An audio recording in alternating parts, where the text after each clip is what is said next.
Нешто над 1,7 милиони евра ќе бидат потребни за да се имплементира новиот закон за употреба на јазици.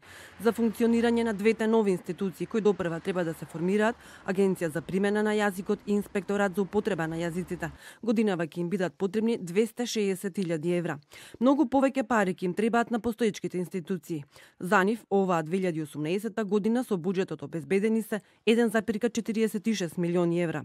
Тие во рок од 6 месеци од носењето на законот треба да овозможат целосно да се употребува албанскиот јазик.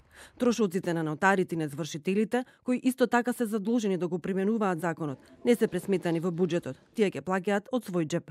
Во однос на вработувањата во новите институции, во законот стои дека еден дел ќе бидат превземени од другите државни институции, пред се од секретаријатот за спроведување на рамковниот договор, но од владата сега тврдат дека не дел, туку сите вработени ќе бидат превземени. Во оваа фаза рано е да се каже колку вработени ќе има во новите институции. Тоа допрва ќе се анализира, но нови вработувања нема да има. Ќе се искористат постојаните капацитети на јавната администрација. Сите трошоци за имплементација на законот се испланирани во буџетот за 2018 година. Во агенцијата покрај овластени судски преведувачи ќе се вработуваат и лингвисти и дипломирани филолози по албански јазик, како и лиценцирани лектори. Тие ќе работат на лекторирање на сите акти што се објавуваат во службен весник, ќе ги преведуваат и лекторираат документите во сите институции. Во рок од 6 месеци институциите треба да овозможат да се користи албанскиот јазик.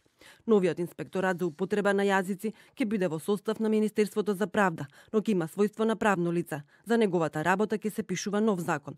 Во рок од 6 месеци називите на институциите треба да се напишат на 3 јазици: македонски, албански и англиски. Печатите на институциите ќе бидат на македонски и на албански јазик. Во законот стои дека владата веднаш ќе почне кампања за покренување на јавната свест за примена на овој закон.